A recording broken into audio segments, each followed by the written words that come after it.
Welcome, everybody. Welcome to Conversations for Our Time. This podcast, I do believe it's 46. Again, it has been a while. We do apologize. We do get carried away, but we'll always come back to these podcasts to just talk about what we've learned. Me and John are on a massive, fantastic journey, being in contact most days. Even if we haven't done a podcast, we're always learning every single day. We're always going through challenges as we tell each other that we do. I've been certainly going through some challenges the last few days, and it can be frustrating. Of sure, we still got this pent up stuff that will come out, and no doubt it's been stuffed down there and it's still coming out, and that is the nature of how this life and consciousness works. See, I'm not perfect at all, and I still need to deal with a few things, but it's there, as you said yesterday or today, John. It's just there to challenge us. It is there to throw us a little bit. But what I've learned or learning is that is the time that you need to stay balanced the most, when you are thrown off by the so-called illusion of the Matrix, because the Matrix isn't real, it's an illusion. Now, I love the film Matrix and the trilogy, and I love the breakdown of Mark Passio, who breaks it down. However, it's still an illusion. When we say we live in a matrix, that's a pretty hefty affirmation, yeah, because we are the creators.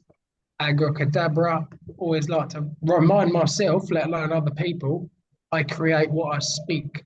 And if we say that this is a matrix that we live in, then we're creating that. So you can get pulled back in to the illusion of the matrix. We must stay in balance. And I like to call it the miracle zone, or Marcy Shimoff. She's a lovely, lovely author and researcher and motivational speaker, and she calls it the miracle zone, to come back to the present moment, because that's all there is. There is not this illusion of getting caught up with the so-called traps of the matrix. It is only our thoughts.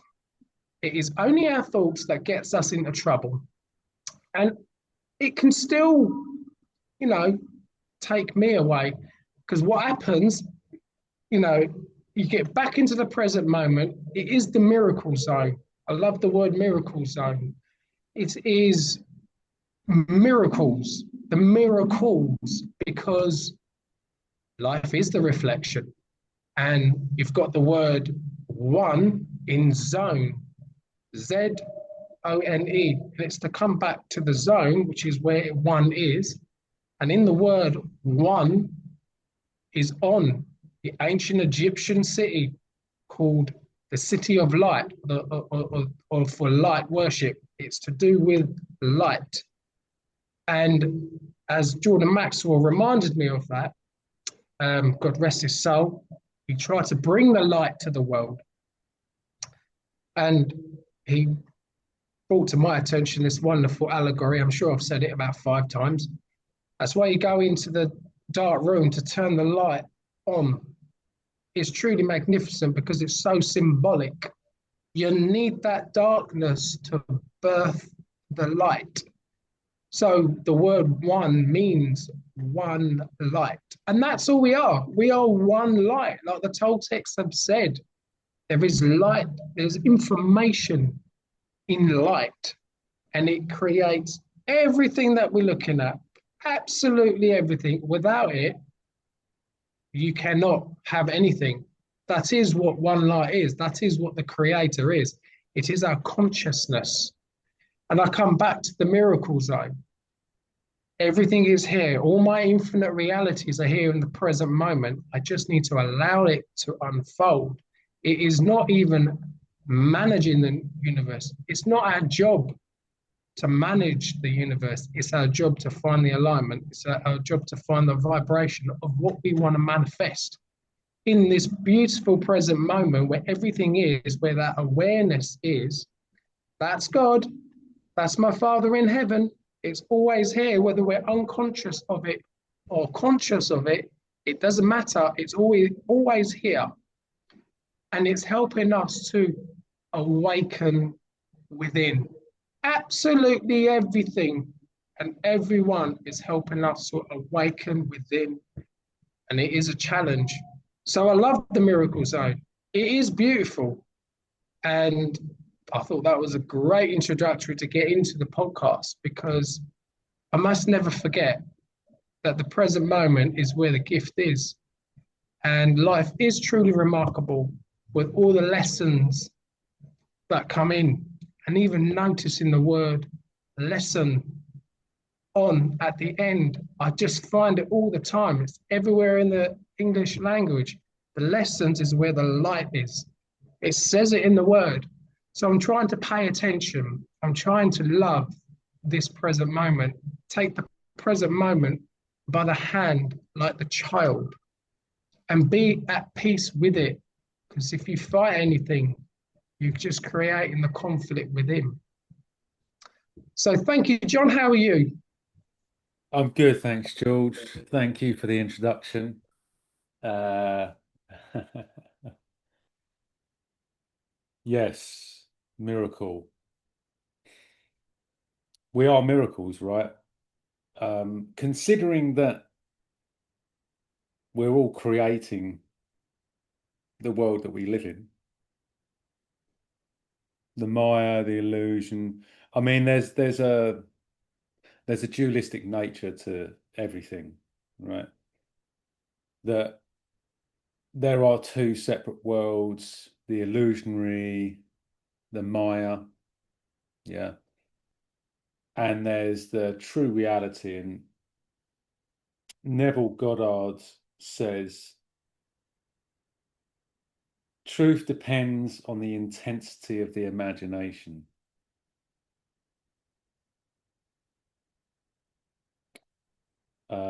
Not upon external facts.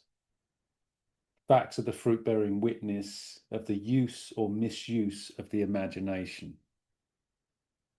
So, you know, we're creating every single thought we have, every word we speak, every action we take, every emotion that comes up, every reaction we have is all creating. And the illusion is, you know, in Buddhism, they talk about what's the difference between a Buddha and a common mortal. Well, a Buddha knows they're a Buddha and a common mortal doesn't know they're a Buddha. So if you don't realize you're the creator and you allow other people to create for you, you know, you every time you do that, you disempower your own sovereignty, you know, and sovereignty is what rests within our heart center, you know, and we can go down. I mean, you know, the stuff that Neville Goddard talks about is the same as what the Buddha talked about, what the Hindus, the Vedas talked about. You know, the Bible is a map as such, a coded map to find the treasure within you. In the Lotus Sutra, there is a chapter called the Treasure Tower, and the Treasure Tower represents the ceremony in the air, which is where the Buddha preached his ultimate teaching. And all the Buddhas from the universe gathered around the Buddha to hear his teaching. You know, it's a beautiful chapter. You know, it's all metaphorical. It's very much like the Bible. It's written in a way where if you explain something theoretically, people will understand it with the brain. You have to, in order to get into the heart, you have to poeticize. I suppose that's a word. You have to create art. You know, the brain is science, right? The heart is the art. Yeah. So if you're reading a science magazine, or, say you read about how the soil works or how the universe works, yeah, you can understand it from the perspective of, okay, well, this, from what my perspective is of the world, of reality, I can relate this to this, and I understand that blah, blah, blah, blah. But the point of the imagination is it's experiential. Chanting, meditation, dance, ecstatic dance, all these things are there to get us out of the brain, right? It's to get us out of the left brain. Yeah, we need to recreate. We talk about this all the time, George. We need to recreate who we think we are. And the concept that we have of ourselves has been dictated and conditioned by everyone else's experience. But most people's experiences are conditioned to fit into a box. And we have been taught, whether you want to call this the masculine nature, the patriarch, yeah, is we've been taught to think in straight lines. We've been taught to think in linear.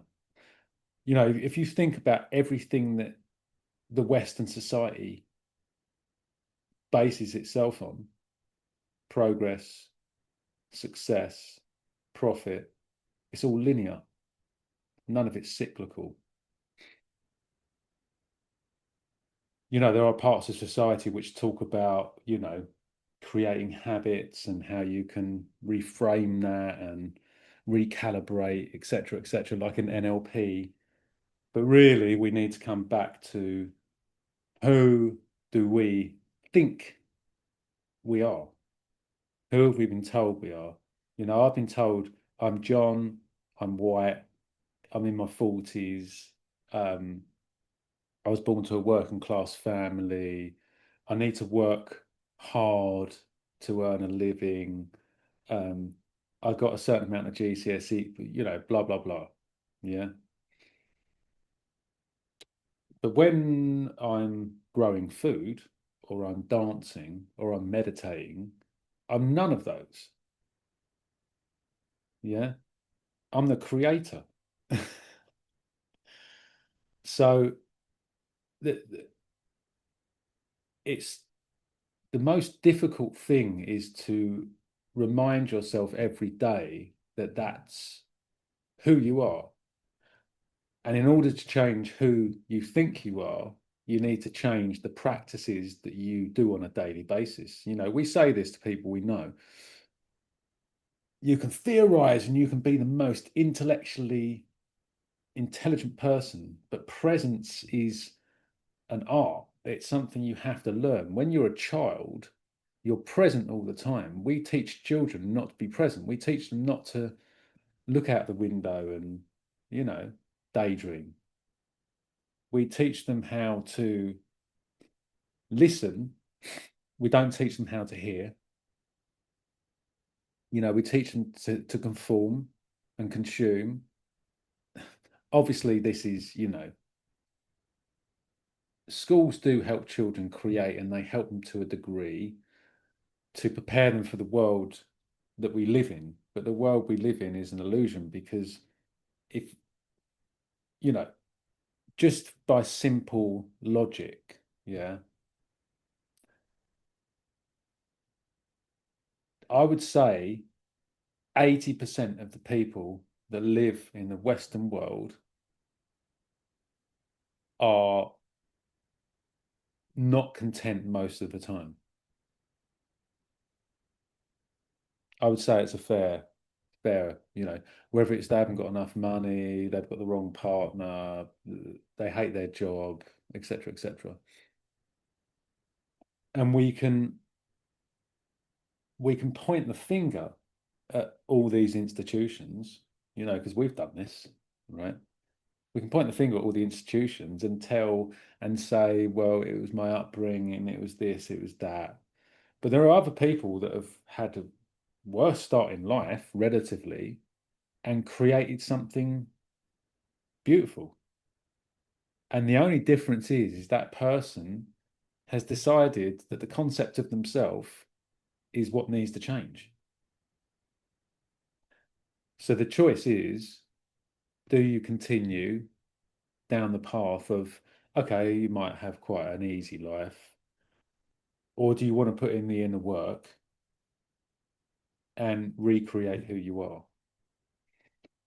So, I just want to read it and then I'll pass it over to you. I wrote this down. Man becomes what he imagines. Remember, this was written in the 50s, so Neville Goddard just refers to man as it means human. Yeah. Man becomes what he imagines. He has a self-determined history. Imagination is the way, the truth, the life revealed. We cannot get hold of truth with the logical mind. Where the natural man of sense sees a bud, imagination sees a rose full blown. I think that's very beautiful. So, fact is, well, that's just this. That's an acorn. But your imagination can see a beautiful oak tree that's going to give birth to many other trees. And as we awaken to the imaginative life, we discover that to imagine a thing is to make it so. That a true judgment we need not conform to the external reality to which it relates. And the last bit, the imaginative man does not deny the reality of the sensuous outer world of becoming. But he knows that it is the inner world of continuous imagination that is the force by which the sensuous outer world of becoming is brought to pass. I love the way he writes, by the way. It's really like old English, He sees the outer world and all its happenings as projections of the inner world of imagination. And I just, I've been talking to lots of people about this. If you're feeling sad, right, I know this, right? If I'm feeling angry, I create an angry projection. I'll have more people not let me out when I'm driving. I have people cut me up. I'll have people walking in front of me. I'm creating it. I know I am. Because whether you think that's because you respond differently or you're actually creating it, it doesn't matter because it's all you're imagining everything. So if I if I'm conscious when I start the car, then I say to myself, I'm not in a rush. I've got nowhere to be apart from here in the present moment. People let me out.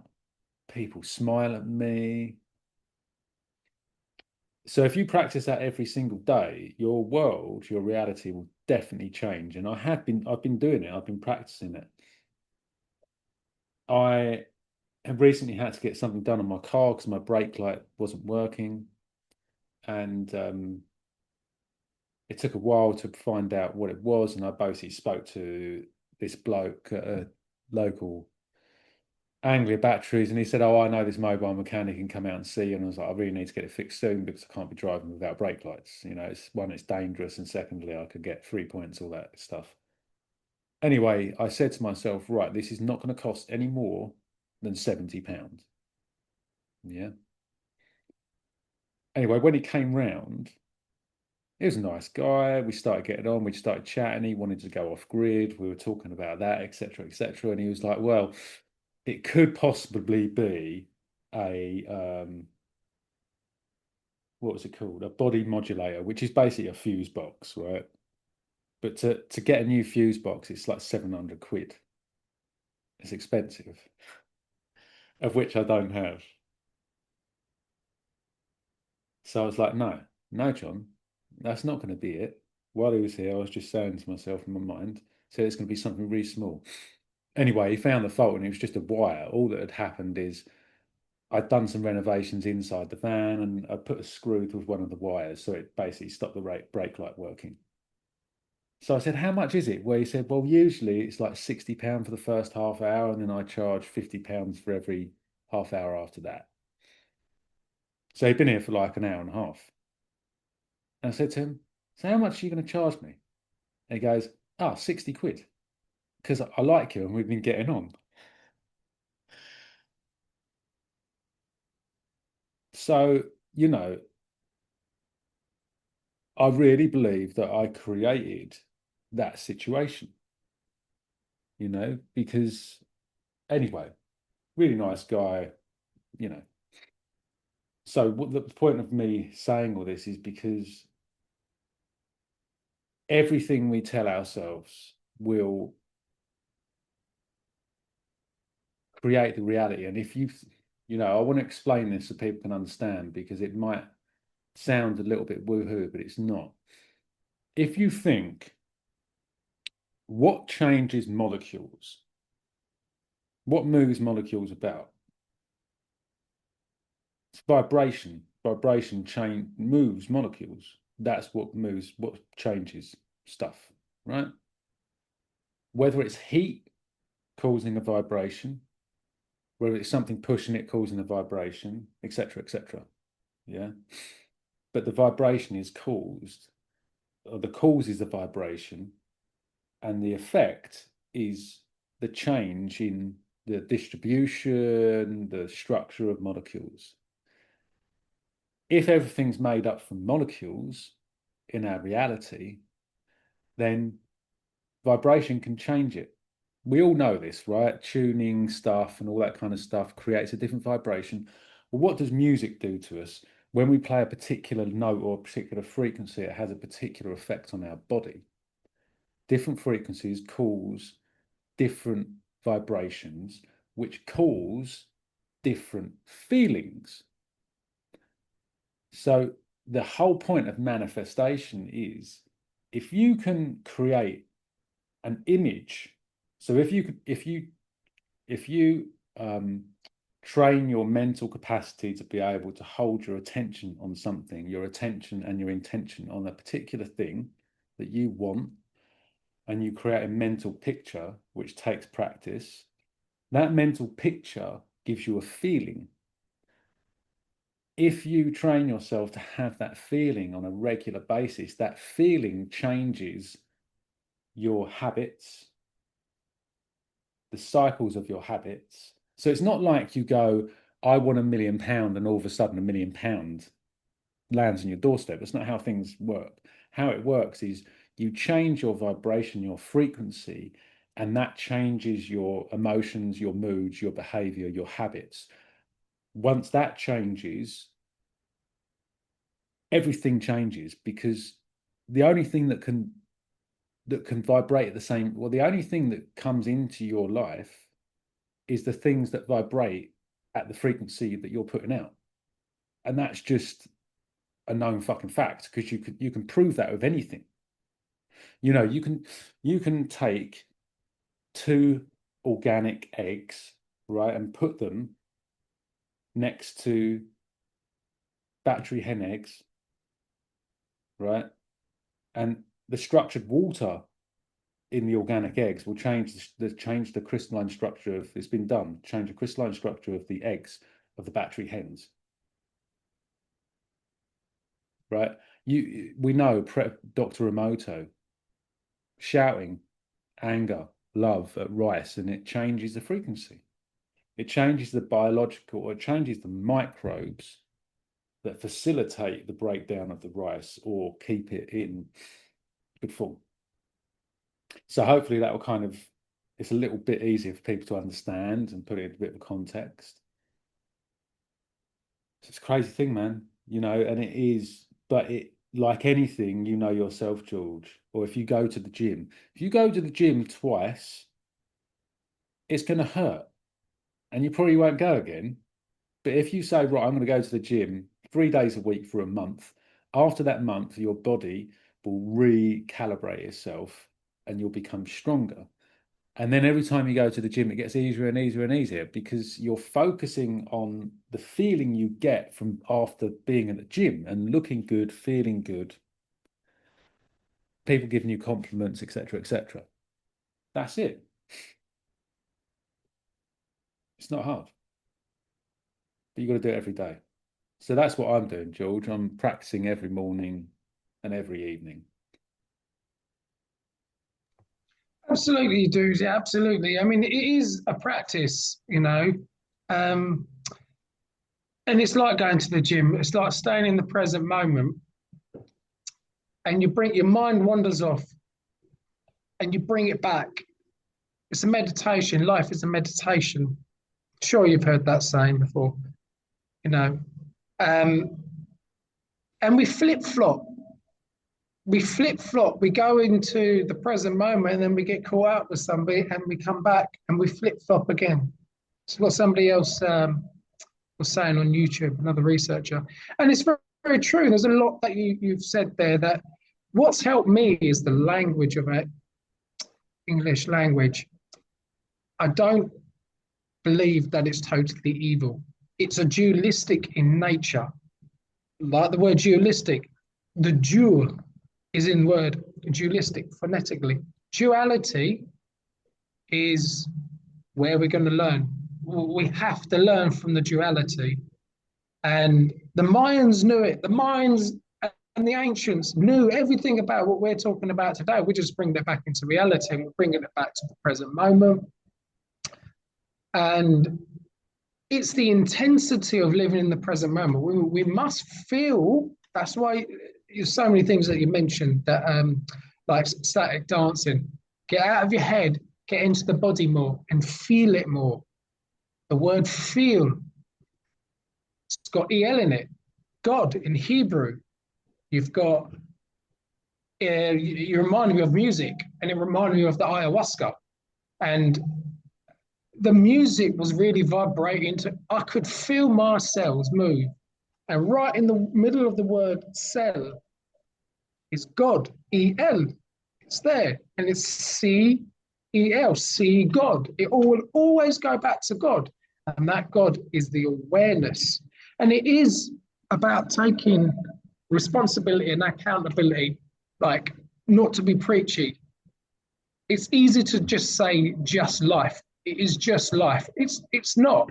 We are the creators of this experience. And as I mentioned with the Matrix, I used to say we're little Neos. I don't even want to be compared to a character in a game because it's deeper than that. We are the anagram of Neo. One, we are God, because it will go back to the person otherwise. The person is the illusion, and we come back to the present moment where that awareness is. And as Muji says, there's only God. There is only God. Everything comes from God, and it's about the realization. Everything is realizing in the present moment. The Bible is fascinating on different levels. It is the map of you. It was personally created for us, not the fake gods in the Bible. It was us. And there's so many different levels. And in my opinion, this is the most personal level that you can get with the Bible. So we hope you enjoyed this podcast. We're going to wrap it up because I do believe, don't know if you can see the time, John. We got a little bit longer, George. About another Okay, 5 minutes, mate. Okay, you keep notified. I'll keep going in. So, absolutely, responsibility, accountability, feeling, and we got to notice, as I said, the words of the English language has really helped me. Look at the word concept. Look at the word consciousness. It's got the word con in it, and conspiracy. See on, see light. It's always reminding us to see light, to see the one. It's the heart presence. Love the fact that you notice the word art in heart. Yeah. We are the artists, we are the creators of our reality. And when we take responsibility and accountability, we get to change it and we don't have to give our power away easier said than done. And we have to see one perspective. Wonderful word. Triggered me and say, I really want to break down the word perspective. Perspect, I have. It is basically saying, um, I've is I have, spect is to see, and per is each, which is one. I have to see one. It will always go back to unity consciousness. It will always go back to heart presence. Now, now, now. It will always go back because it's the eternal now. There isn't a past or a future without sounding too cliche. The present moment is not sandwiched between the past and the future. There is no present, there is no future, there is no 5 seconds ago, there is no 5 seconds to come. There is only now. When we wrap our heads around more and more of that, we get to understand it more. We get to use our imaginations, image in at iron level. It's always going in. This is the real reality here, not out there. So, and it's the experience. And we want to be in the body more. We want to feel more and stay here as long as we can do, because something amazing will happen if you stay in the present moment long enough. But as I say, it's not an easy game. We flip-flop. I love to use the words reminding us that all of our manifestations are actually here in our heart. And the light comes from here, the pineal gland, and it will go down. It will, in the present moment, atonement at one meant, it will balance the mind. The pineal gland will shine that light here, the left brain hemisphere, the right brain hemisphere, the neocortex, and it will go down to your heart, and that will resemble a cross. And it has to be the heart. Is where the heart is, the sound that is the center of creation that will come to the anagram of the heart, which is the earth. And this is how we birth our manifestations. All creation is done. We manifest it into the 3D, into the earth, whatever you want to call it. What came first, the chicken or the egg? I don't think neither come first. Josh X says it. It was created in the present moment because there is only the present moment. Nothing come first. It is always in the present moment, and all means the sound that is the center of creation. There's no beginning. There's no ending. It's just here, all here in the present moment. And I want to keep reminding myself of that. I think that I've gone through a lot of levels, and I'm ready to help other people to do these things and to break down their erroneous belief structures, get them back in the present moment. I have enough tools for that. So I think it's important to stay in this present moment where everything is, where the miracle zone is, John. Yes, brother. Great, man. Thank you for sharing that. Yeah, I mean, we are all creators, and we're on this journey together, which is really cool. We're helping each other out. We're supporting each other. I like the way Elmer O'Locker talks about, he's like, look, the reason I'm helping you all is because you're all me. And I had this crazy experience. I'll just say it's one thing right before I go. I was pulling out of a road onto a main road, right? And all this traffic kept coming, and I started to get a little bit annoyed, right? I was like, what's all this traffic? And I just started looking at people's faces. And I was like, everyone's me. They're just trying to teach me to be patient. As soon as I had that thought, the traffic cleared. Like a car turned off and another car turned off, and I just had. And people might think that's a coincidence, but there is coincidence, coincide. Yeah. happening Absolutely. Join together inside, inside, join inside. It's because you come back into alignment with yourself. Exactly, dude. So I think you got anything more to say? Well, that's it. I think that's time's up, and we don't want to get cut off. So we do want to get a nice little ending going. So, is there anything you want to quickly add, John?